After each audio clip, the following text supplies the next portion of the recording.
আজকে আমি বলবো, আজকের ভিডিওটা আমার সব কন্টেন্ট ক্রিয়েটর ভাইদের উদ্দেশ্য, ভাই অথবা বোনদের উদ্দেশ্য করে। আমাদের কন্টেন্ট ক্রিয়েটর ভাই অথবা বোনদের জীবন কাহিনী কেমন জানেন? আমরা হচ্ছে তীরহারা একটা নৌকা, যেই নৌকায় আমরা কোনো কুল কিনারা পাই না।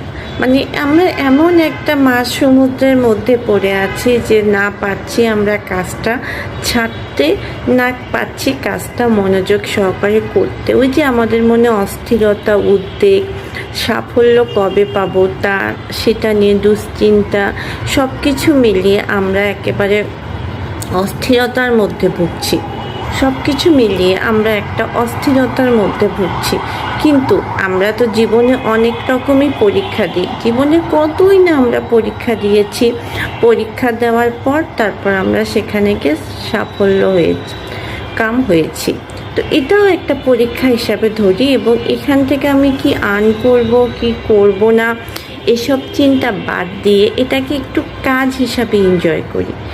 আমি রেগুলার বসে আছি, আমি বাচ্চা দেখছি, আমি তো বাইরে কোনো কিছু করতে পারছি না। ফেসবুকে কত মানুষের সাথে পরিচিত হচ্ছে, কত বন্ধু পাচ্ছি, কত প্রিয় ভাই, কত বোনকে পাচ্ছি যাদের সাথে 1 ঘন্টা 2 ঘন্টা গল্প করতে পারছি, আমার মনের কথাগুলো তাদের সাথে শেয়ার করতে পারছি, একটু হাসি ঠাট্টা মজা করতে পারছি।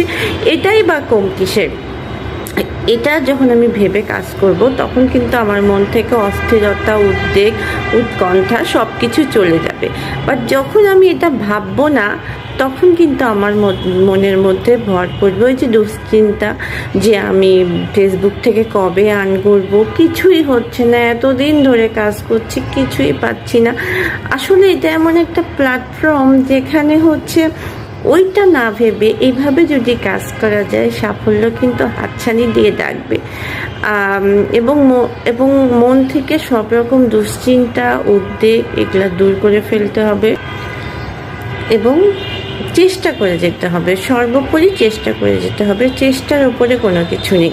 নিজেকে সৎ থাকতে হবে, চেষ্টা করে যেতে হবে।